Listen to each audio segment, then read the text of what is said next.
అందరికీ నమస్కారం అండి. ఈరోజు కథ. కలల్లో తేలిపోతూ మంచమేంచి లేచింది పద్దాలు.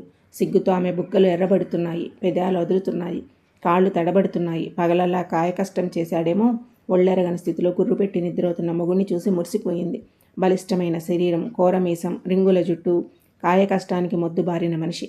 వాడు తన మొగుడవడం తన అదృష్టం. సిగ్గుతో మురిసిపోయింది పద్దాలు. అందులో ఈరోజు పెళ్లి రోజు, సరదాగా గడపాలి. పెళ్లి రోజు జరుపుకోవడం గొప్పోళ్ల సొంత ఆస్తి కాదు కదా. తాము డబ్బుకు పేదేమో కానీ ప్రేమకు పేద కాదు. డబ్బున్న వాళ్ళు, లేని వాళ్ళు అందరూ పెళ్లి చేసుకుంటారు. అలాగే లేని వాళ్ళు కూడా పెళ్లి రోజు చేసుకోవచ్చు. అందులో తప్పు ఏమీ లేదు. పెళ్లి రోజు సరదాలు మామకి రుచి చూపించాలా. పెళ్లి రోజు ముచ్చట్లు కలకాలం గుర్తుండేలా మామ మురిసిపోవాలా. ఆ ఊహలకే పరవశించిపోయింది. త్వరగా పనులన్నీ ముగించుకుంది. ఇంకా మగధీరుడిలా లా అని ఎందుకు, అతను ఆమెకు నిజంగా మగధీరుడే. పడుకొని ఉన్నాడు. దగ్గరగా వెళ్ళింది. మామ, పడుకున్నది చాలు మామ, లే మరి అంది గారాలొలకబోస్తూ. రాఘవులు భార్యను మీదకి లాక్కుని, ఏందే గుమగుమలాడిపోతున్నావు అని సున్నితంగా చెవి కొరికాడు. పద్దాలు ముగ్ధ మనోహరమైపోయింది. బలవంతంగా భర్త బిగి కౌగిలి నుంచి బయటపడి, ఏంది మామ ఈ ఎంగిలి సరసం అంది. రాఘవులు కళ్ళతో రెచ్చగొట్టాడు. కానీ పద్దాలు ఈసారి మాత్రం ఆ కళ్ళ గారడీలో పడకూడదని నిగ్రహించుకుంది. ఈరోజు మన పెళ్లి రోజు మామ, త్వరగా లే, తలస్నానం చేయిస్తా. నీకు చాలా ఇష్టం కదా, లే. పట్టరాని సిగ్గుతో లోపలికి పరిగెత్తింది. రాఘవులు కాలకృత్యాలు తీర్చుకుని, పద్దాలు నేను రెడీ అన్నాడు. పద్దాలు కూడా గడసరి చిలిపి స్వరంతో, దేనికి రెడీ మామా అంది. అంతే. రాఘవులు దడాలు ఆమె ఉన్న చోటి కూరికాడు. వెనక నుంచి వెళ్ళి ఒడిసి పట్టుకున్నాడు. పద్దాలు అతని నుంచి గుంజుకుని బయటకు పరిగెత్తి, మావా, స్నానమయ్యే వరకు ఎర్యాసాలయ్యానంటేనే నీకు నీళ్లు పోస్తా అంది. రాఘవులు బుద్ధిమంతుడిలాగా తలాడించాడు. పద్దాలు స్నానానికి అన్నీ సిద్ధం చేసింది. రాఘవులు వచ్చి బల్లపై కూర్చున్నాడు.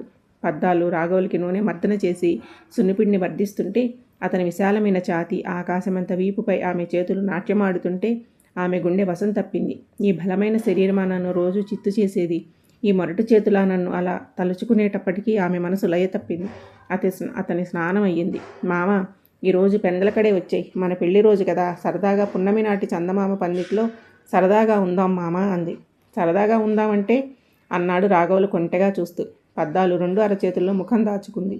రాఘవులు భార్య చుబుకం పట్టుకుని లేపి, ఇవన్నీ నీకెలా తెలుసే అన్నాడు కళ్ళల్లో కళ్ళు పెట్టి. పద్దాలు ముసిముసిగా నవ్వుతూ, నాకు అన్నీ తెలుసు మామ అంది. సరే పద్దు, నేను పొలం పోయి రానా అన్నాడు. పద్దాలు కంగారు పడిపోతూ, అయ్యో ఆగాగు మామ అంటూ లోపలికి పరిగెత్తుకు వెళ్ళి కొత్త బట్టలతో వచ్చి, మామ నీకే కట్టుకో అని భర్త చేతిలో పెట్టింది. రాఘవులు భార్యను ప్రేమగా చూస్తుండిపోయాడు కాసేపు. తర్వాత, ఇప్పుడు కాదే పద్దాలు, సాయంత్రం వేసుకుంటాను అని కన్నుగొట్టాడు. సరే మామ, ఇవాళ త్వరగా వచ్చేయాలా, నీకోసం ఎదురు చూస్తుంటాను కళ్ళ నిండా ప్రేమ నింపుకుని. అలాగేనే అంటూ వెళ్ళిపోయాడు రాఘవులు. అంతే. పద్దాలు సాయంత్రం ఏమేమి చేయాలో ఆలోచించడం మొదలుపెట్టింది. మామకి ఇష్టమైన వంటకాలు ఏమి చేయాలో ఆలోచించింది. మామకి ఇష్టమైన చీర ఏది కట్టుకోవాలో వెతికి పెట్టుకుంది. అందులో వెన్నెల రోజులు, తెల్ల చీర, మల్లె పువ్వులు. ఇంకేముంది, మామ మురిసిపోతాడు. తను ఆ మురిపాల వెన్నెల వర్షంలో తడిసి ముద్దయిపోవాలి. ఈ వెన్నెల రాత్రి మామకి మర్చిపోలేని రాత్రిగా బహుమతి ఇవ్వాలి అనుకుంటూ కలల్లో తేలిపోతూ, ఎప్పుడు సాయంత్రం అవుతుందా, ఎప్పుడు మామ ఒడిలో ఒదిగిపోయి స్వర్గపు టంచులు చూస్తామా అని ఆశల పల్లికిలో ఊగుతూ కాలం గడుపుతోంది పద్దాలు. సాయంత్రం అయ్యింది. పద్దాలు పరిపూర్ణంగా ముస్తాబయ్యింది. భర్త కోసం ఎదురు చూస్తోంది.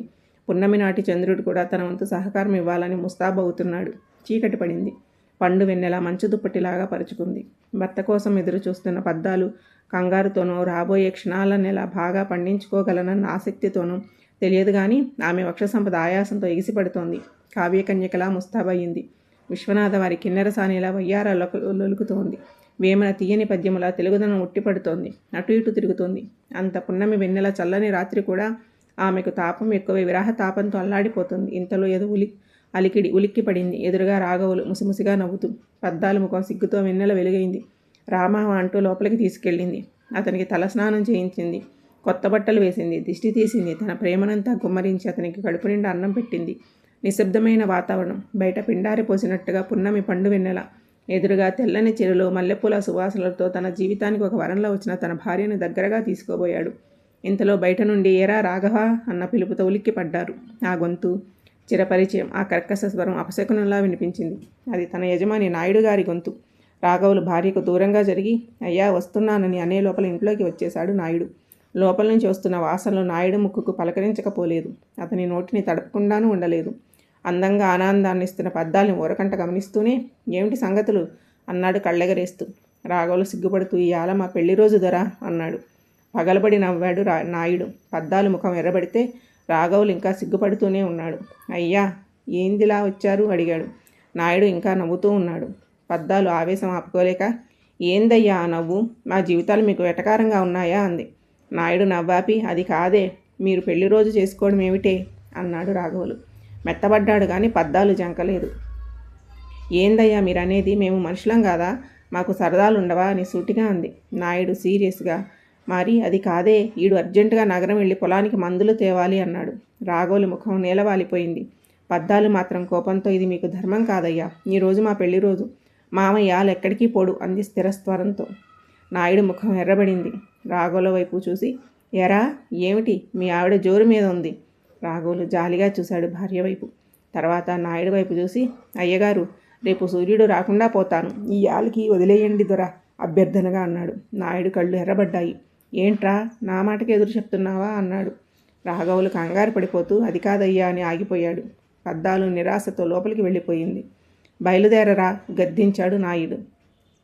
అలాగేనండి అక్కడే నిలబడిపోయాడు. మామ బాధగా పిలిచింది. నాయుడు ముందుకు కదిలాడు. వాళ్ళ అవసరాలు, వాళ్ళ ముచ్చట్లతో తనకి సంబంధం లేనట్లుగా. ఇదిగో పైసలు, తీసుకుపోయి ఎరువులు తీసుకురా, ఆ తర్వాత నీ ఇష్టం అని డబ్బులు చేతిలో పెట్టి వెళ్ళిపోయాడు నాయుడు. రాఘవులు స్థానులా నిలబడిపోయాడు. వెళ్ళి భార్య ముఖం చూడడానికి సిగ్గుపడుతున్నాడు. ఈ రోజు కోసం తన భార్య ఎంత ఎదురు చూసిందో, ఎన్ని సరదాలు పండించుకోవాలనుకుందో ఎర్రిది అనుకుంటూ లోపలికి వెళ్ళాడు. మంచపై అడ్డదిడ్డంగా పడున్న భార్యని చూసి తట్టుకోలేకపోయాడు. కళ్ళలో నీళ్లు తిరిగాయి. అంతే. ఆ కన్నీళ్లు చూసిన పద్దాలు గబాలున్న రాఘవుల దగ్గరికి వచ్చి, ఏంటి మామ కన్నీళ్ళెట్టుకుంటున్నావా? వద్దు మామ, నువ్వెప్పుడూ నవ్వుతూ ఉండాలి. మన పెళ్లి రోజు ముచ్చటంటావా? మనలాంటి పేదవాళ్ళకి ఎప్పుడు ఖాళీగా ఉంటాదో అప్పుడే పెళ్లి రోజు. వాళ్ళకి సంవత్సరానికి ఒక్కరోజు మాత్రమే పెళ్లి రోజేమో మామ, కానీ మనకి రోజు పెళ్లి రోజే. నువ్వు మనసు చిన్నబుచ్చుకో మాకు మామ, ఆయన చెప్పి పని చేసుకురా. మనకి మనసు నిండా ప్రేమ ఉండాలి, అది చాలు మామ, ముద్దు పెడతాను ఉండు అని భర్తను దగ్గరకు లాక్కుంది. ఆమె కౌగిట్లో రాఘవులు పసిపిల్లాళ్ళ ఒదిగిపోయాడు.